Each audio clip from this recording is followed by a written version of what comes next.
baby boy, cause your time's up. Don't act like you wasn't playing and getting me psyched up. Talking about you too.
Hello.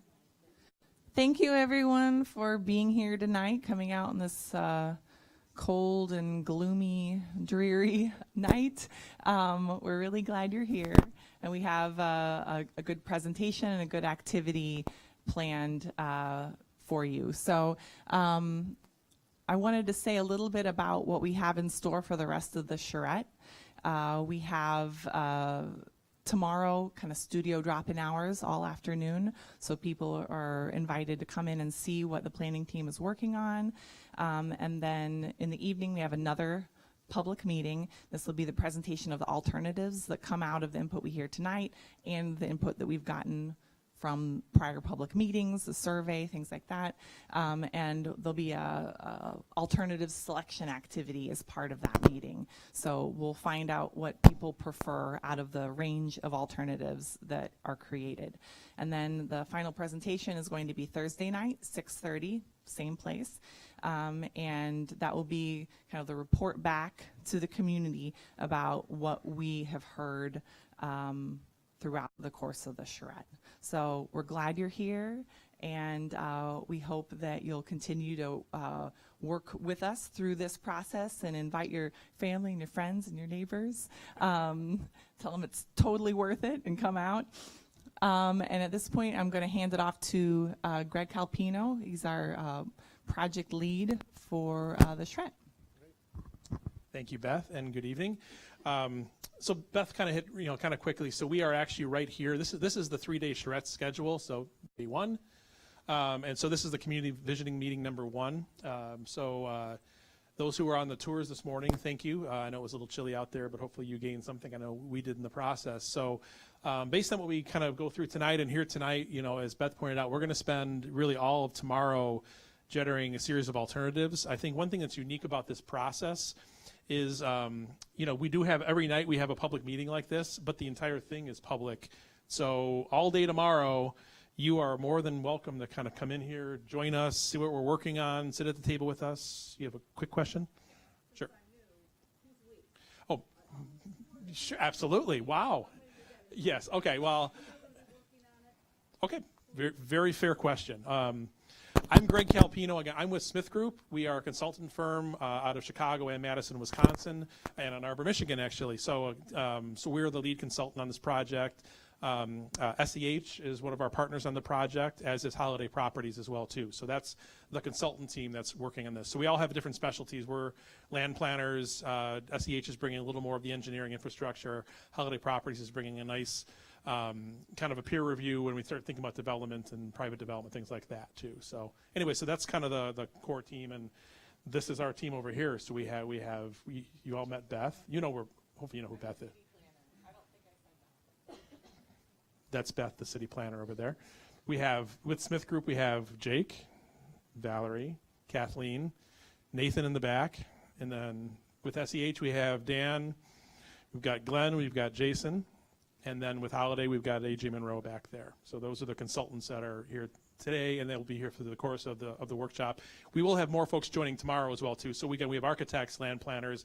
Again, this is a really complex study area. So what the idea of this process is, instead of us kind of going off to our offices and working on this and kind of giving you a little glimpse every couple months, we kind of do it live here with you. We bring all the technical folks here that are needed to do a project like this, and that way you can immediately kind of give us feedback. We can kind of check each other as well too, so it kind of happens live in great detail with the sort of experts in the room, and you're part of that expert process. So a little different than a traditional planning process, and something that Beth and I have done this in a couple other communities, and it's something that we've used successfully.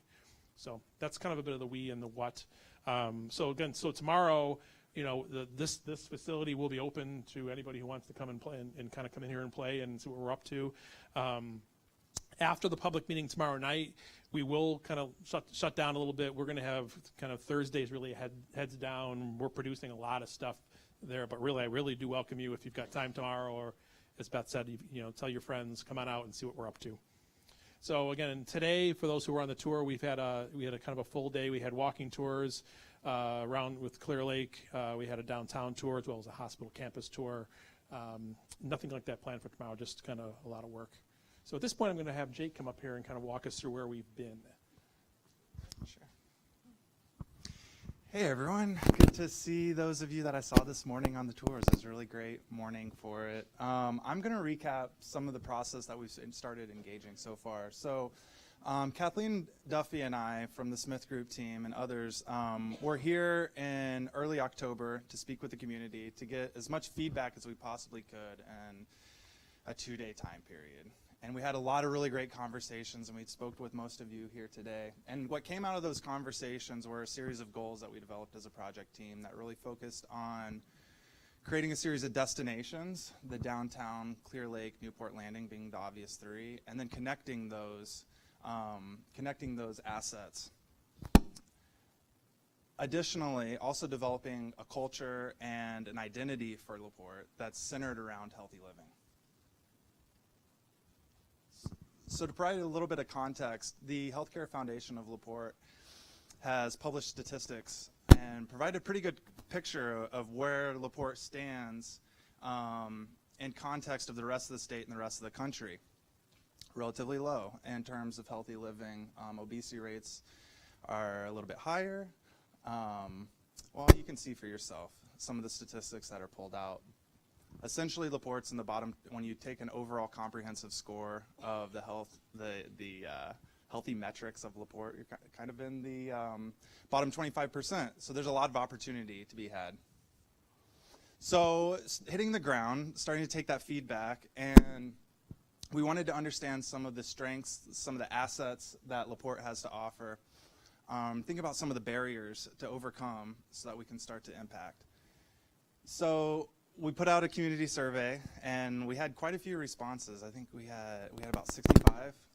And what it told us, the first question was, what are the assets? What are the main assets that we can build upon? And clearly the lakes were a big one, open space, walkability, and mobility, which we can build upon.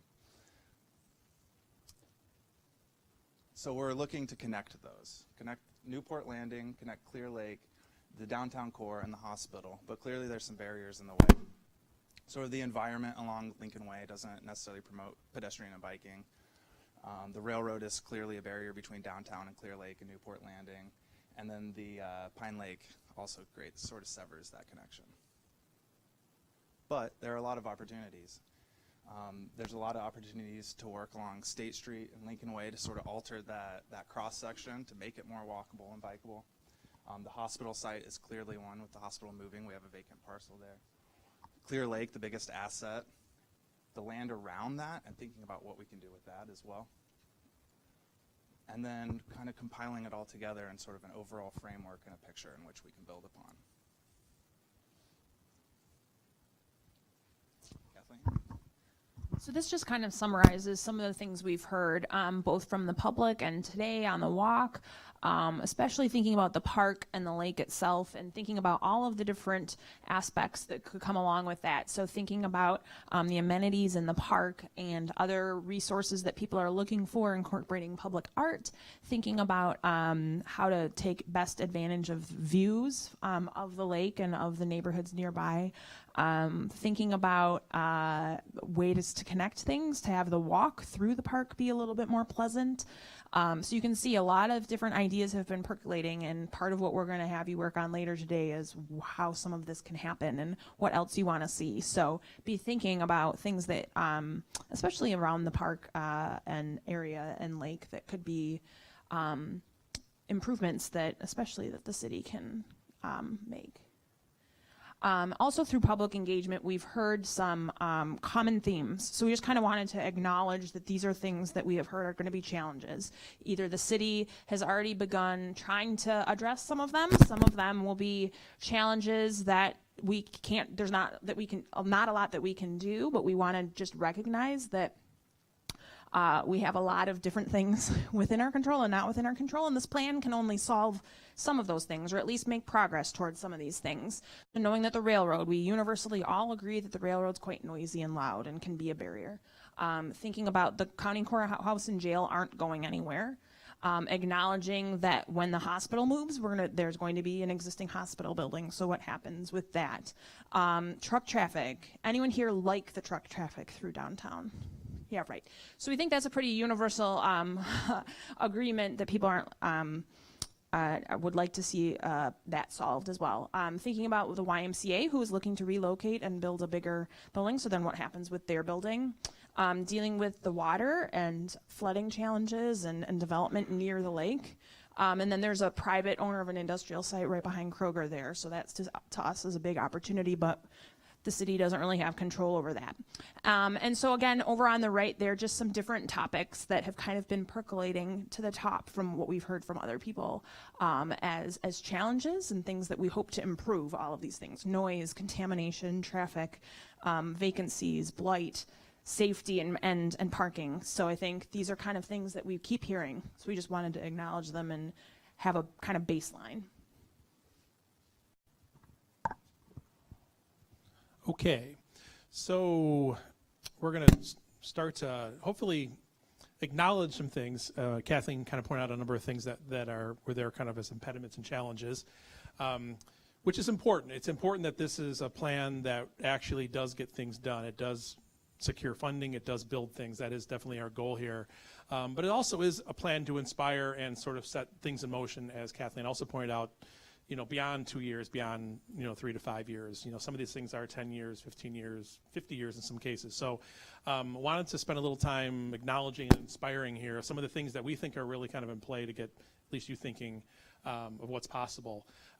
This project actually started off as it was called the Clear Lake Sub-Area Plan. We came up with a little nicer idea. The Heart of La Porte was a little sexier for us, but ultimately, when you look at the study area, the Clear Lake is the centerpiece of it. It's the biggest land use out here, and it's a huge opportunity. So let's talk about how we leverage that lake. We know the history of this lake included a lot of industrial use. A lot of it is gone. There's a little bit left. There is a lot of cleanup that's been happening. There's some that's still to come. The city's done a phenomenal job of starting to think about the next chapter of this lake, whether it's cleanup, whether it's land use moves, whether it's getting infrastructure in place for redevelopment, things like NewPorte Landing.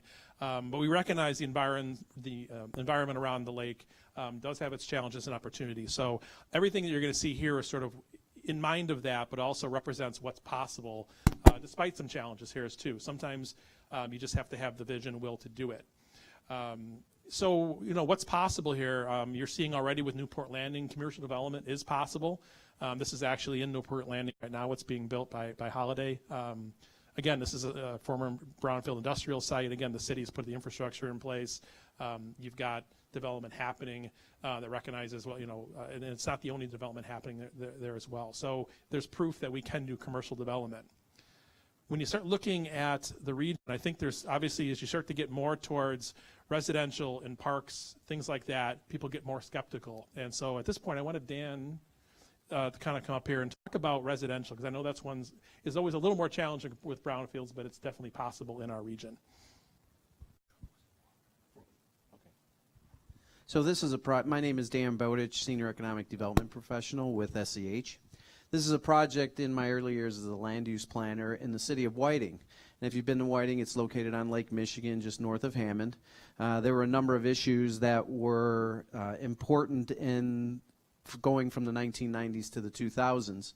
And part of that was addressing residential housing condition as well as residential and housing development. There hadn't been much development in the city of Whiting for over 30 to 40 years. I think over a 20-year period there were only 4 building permits issued from between 1970 to 1990. So it was very minimal. But what we were looking at is you have Lake Michigan along the front. You have a major rail corridor here, which is similar to what is identified in LaPorte. You also have recreational opportunities located along the lakefront. But there was, and it's not showing, there you go, hopefully you can get this over. Along this area, how little arrow, that's pretty cool, huh? I try to come prepared. I even have AA batteries in my bag just in case. So along this corridor here, basically at some point in time, years ago, there was a rail spur that came in along this area that fed. So this property here is based, and it went down that way. This property was all open and available. In going through a Charrette process, similar to this process with Ball State, it was identified for residential development. And part of it was brownfield because it was a railroad property. There's creosol and other chemicals and pesticides that are put into the land. So the city of Whiting, when we were there, went through, did the environmental assessment of the property, identified a land use for residential single family to increase the population, as well as to entice individuals from Chicago to live in Whiting to be close to the downtown loop. And with that, there are about 40 to 45 new homes that were developed here. And this portion of the city of Whiting is the oldest portion. The street here is known as Front Street, actually going that way, Front Street, because that was front to the lake in the 1880s. This is the older portion. Now, the area here, as well as down in the area here and going further, that was all older substandard homes. And you can now see in 2000 that the homes are being purchased as owners sell them to the city. And at some point in time, along with this rail corridor, and these homes, those will all be redeveloped into single-family homes because of the fact of a Charrette plan and identification of the process itself. Now, in going through, you can also see that there's a connection to the football fields that was identified, a connection to the park, and they also invested about $30 million in Whiting Park that needed redevelopment. So redevelopment potential is there. The possibilities are there. It's identifying them so that the planners and landscape architects can identify those for you. Thank you, Dan.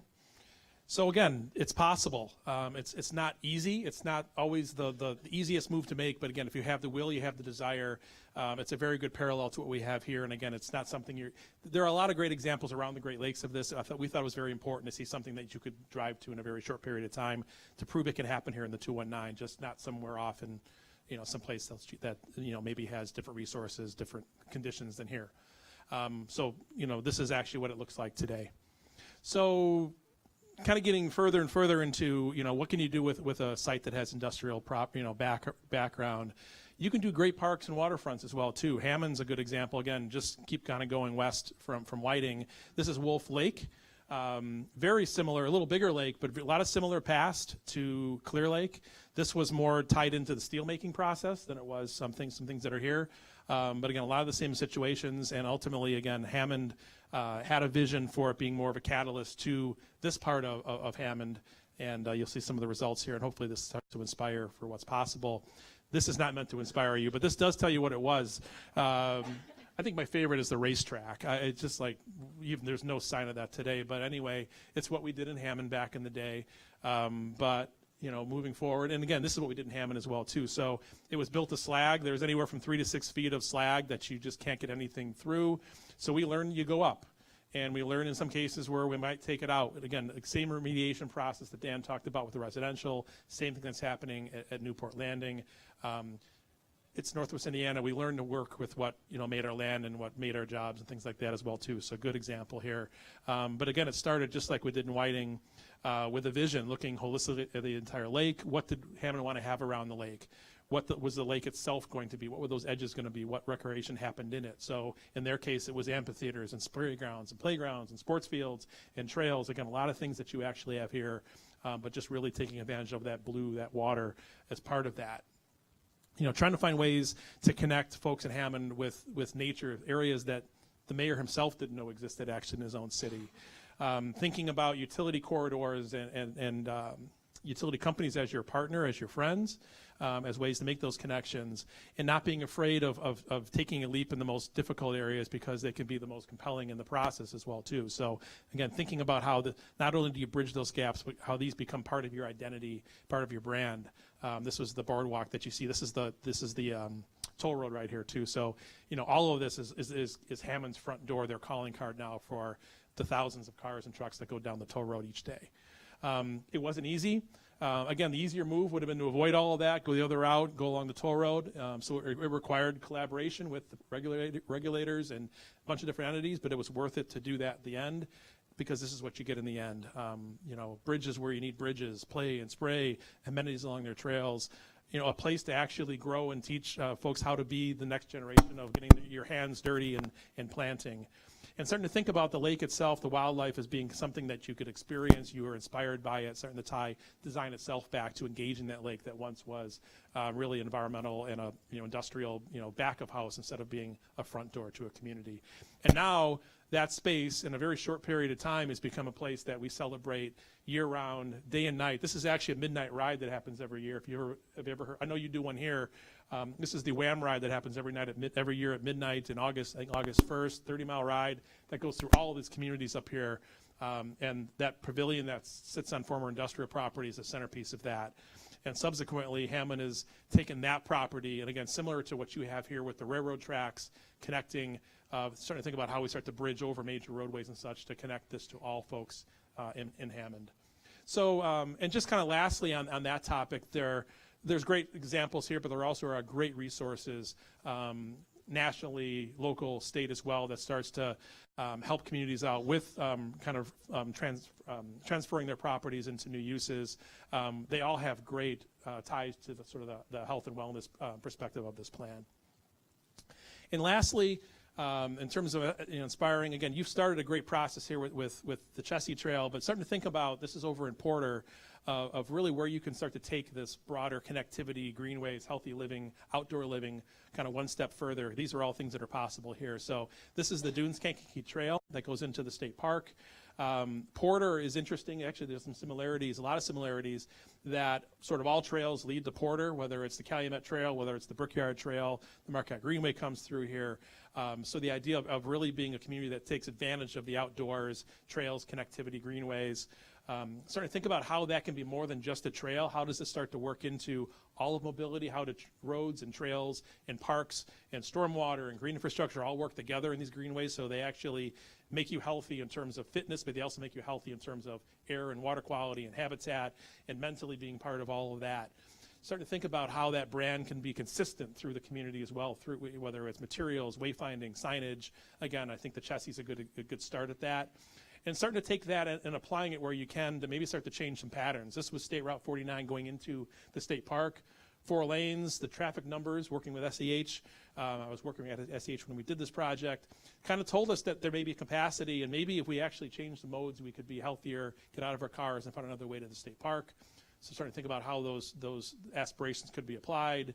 How can we think about that, whether it was summer, whether it was winter. Winter is coming. It's here, sadly. And then starting to apply that and seeing what's possible in, again, a fairly short period of time. So, think about some of your roads, thinking about your roads along, your parks, whether it's a park or any of your roads, and starting to think about looking like this and really reflecting the lakes and the culture, the outdoor environment that you have here. This is all what's possible, thinking beyond just a trail as a mode of transportation. And then you've got some busy roads. I think the truck, we don't all like the trucks. We also think there are ways that some of your roads could be maybe a little more friendly towards pedestrians and other modes. They could be more complete. So something we'll be looking hard at is what does Lincoln Way and think roads like Lincoln Way and State, what are they today? Realistically, we have cars on them, we have parking.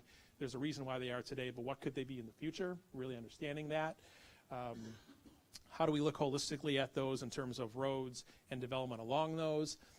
How do we start to think about some of the components of a complete street? Integrating, again, we talked about trails a second ago as separate facilities. Well, how do we start to think about, as you get into a downtown, that trails aren't separate, they're integrated? So whether it's trying to add amenities and trails and facilities onto your existing roads, finding capacity in those lanes like we did over in Porter. Do we start to think about how intersections and nodes are done differently to be more pedestrian friendly for crossing, whether it's bump outs to make the distance shorter, pedestrian refuge, how crosswalks are done, signage, things like that? How do we think about what the streetscape itself looks like in terms of development and the road itself with amenities, whether it's outdoor dining, bike facilities, things like that? And again, there's good examples. Those are all from Ann Arbor, Michigan. Good quality downtown, again, looking holistically.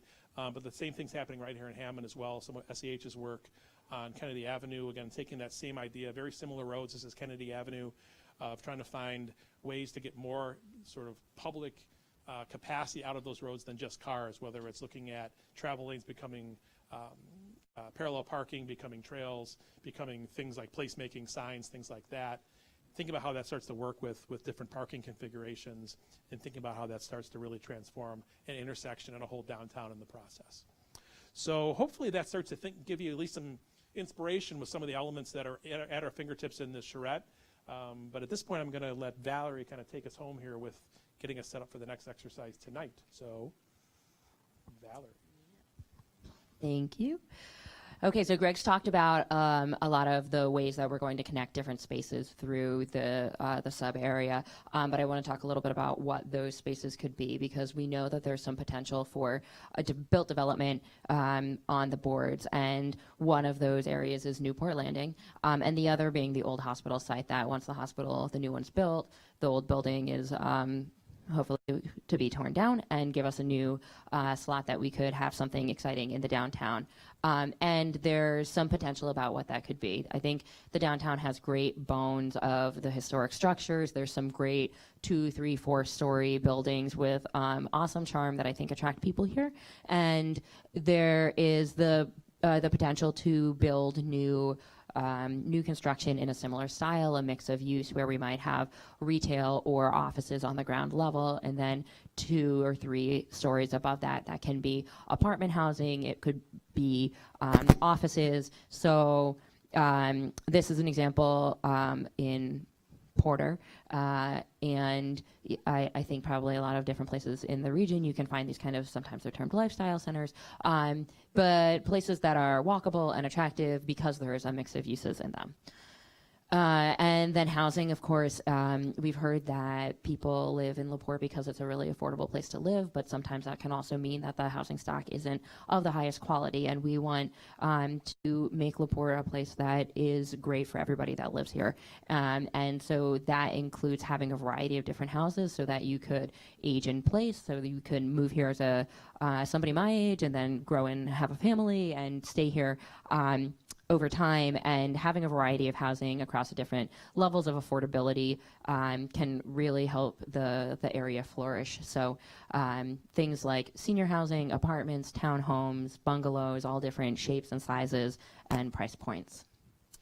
And then some sort of specialty destinations that will draw people from outside of the city, as well as be areas that residents can gather. And these are just some fun examples, but something like a new wellness recreation center. There's a talk about relocating and expanding the YMCA, so maybe it's that plus. And some ideas that we've heard from stakeholders as we met with them earlier in the process.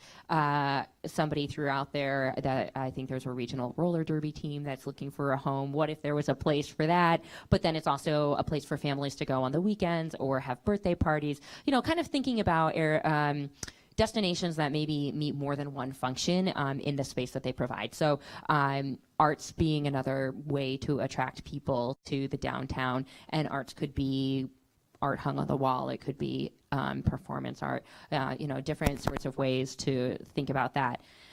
And there are many more examples in our next stage of this program. And what we're going to do after I walk through the instructions is move out to the tables that are in the space next door. And you'll actually get the chance to play around and build your own idea of what the Heart of La Porte plan should be. And so I'm going to walk you through the different steps of what that is, and then there's also a guide on the table to really relate them back to the ideas of having a healthy mind, body, and community, because, of course, this plan is about creating a healthy La Porte, and so always kind of keeping those things in mind. Actually, I'm going to stay here for a second. On each table, there is a base map, which you see on the far right, and then a collection of tiles and precedents. So it's a little bit like a board game, and there are these tiles, which are representative of different land uses, and then precedents, which kind of represent what that could mean. And we'd like you to kind of pair those up a little bit. So if you put like a yellow tile for housing options on the board, then connect it with a precedent card that says, well, I want to see housing, and the type of housing I'm interested in are townhouses or senior housing. And then we have a series of a few different typologies. So parks and open space, then that could be like an expansion of a larger park like Fox Park, or it could mean small pocket parks like the Park, is it 620, 618, which is a great little spot that you have here in town. So what other things like that would you like to see? And then mixed use and special destinations is another kind of typology. And thinking about these three solid colors as the ones that might go on the areas that don't really have anything in them currently within the plan area, whereas the next three that are kind of a white background with a solid outline are a little bit more tactical improvements where there's already an asset existing. And so thinking about those assets as the lake, like let's make some improvements to it, but we've already got something great there. So how can we amplify that and use it to create a really well-rounded destination? The trail, Greg went through all the different parts of trails and how they can be great amenities, and the Chessie's already coming through. What other sorts of things can be grown off of that in order to connect more completely, draw people to it, bring people to LaPorte? And then streetscapes, thinking about the downtown areas or potentially some of the new development. What do you want to see in terms of streetscape? Is it really cool lighting, lots of planter boxes, capturing stormwater? So these are just a few examples. There's an entire deck of cards on the table to sort through. And so you've got the map there. There will be a facilitator from the planning team. So when you're like, I don't remember anything that girl just told me, one of us will be there to help you. And the first thing you can do as an easy start, there's one tile in the envelope of all of them. Find the purple one and place that on the new hospital site. So that'll be starting you off. These are intentionally kind of like bigger than a city block because it's not meant to be that granular. Think of it as being a little bit pixelated. And you've got some glue sticks. We'll be gluing it down. There's markers and dots so we can label things and write your ideas. And it's really meant to be a collaborative exercise. So I think we'll put maybe 3 or 4 people at a table and work together, try and sit with somebody that you don't already know, and work together to talk about a lot of the different things that we've presented here, stuff that you've seen on the boards while you were coming in, and weigh the pros and cons of, what if we make this area over here residential? Well, X, Y, Z. Okay, so what if we put it some mixed use or some parks? So play around with it, have a conversation amongst yourselves and with your facilitator, and once you've hit a spot that you think is the best, glue those down, and we'll try and come together at the end and present out so we can see what everybody else's ideas were. Yes.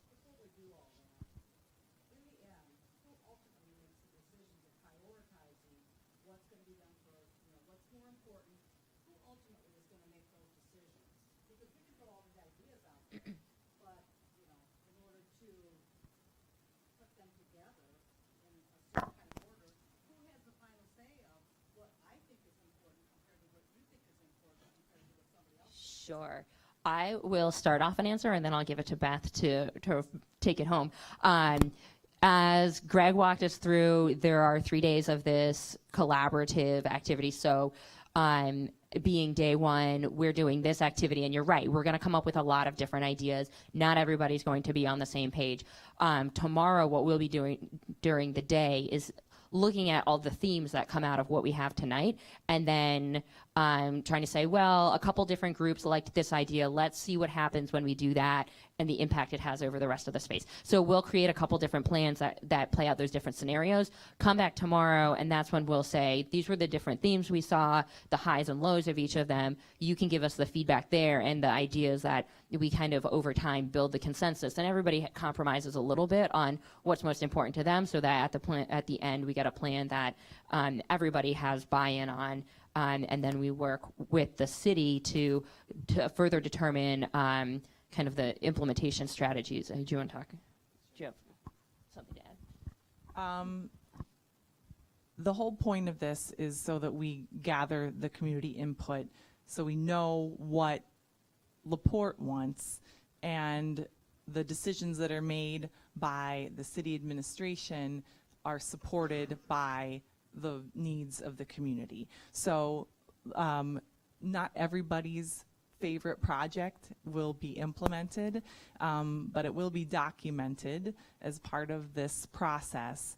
And we're spanning 2 administrations as a part of this. So we have kind of 2 sets of council, mayor going in on this, and that'll be a process that goes forward over the next several months to identify which projects are respond to the community's needs, are affordable, and that we know that there's a funding mechanism for them, and that they're really going to be catalytic, so that there's something that is going to have an outsized impact rather than just what it provides in and of itself. Right.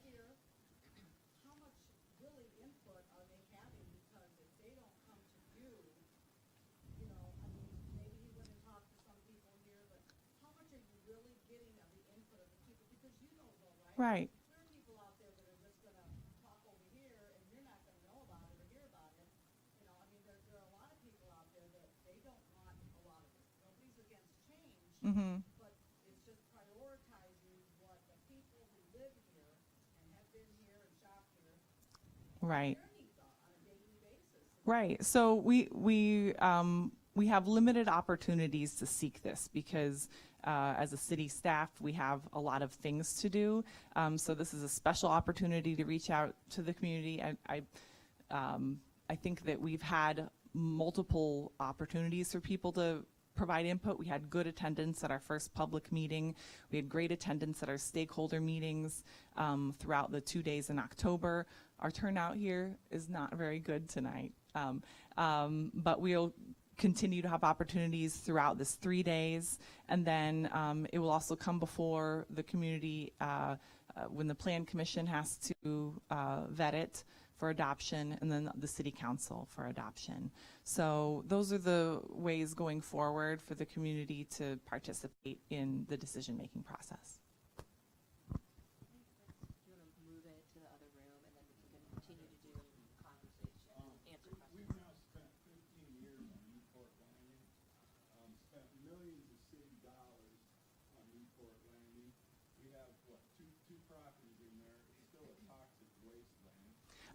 I'd just like to stop you there, Jeff. We've heard a lot of what you have to say. We read it on Facebook. We have heard this from you before, and we appreciate what you have to say. However, the consensus that we get from the community is not that. We have people who are very positive about LaPorte and the opportunities. And if the alternative is to turn our back on one of the biggest developable areas in the city and ignore it, I don't think we can take that alternative. So as long as it takes, we are going to keep moving forward on this plan. I would argue with that too.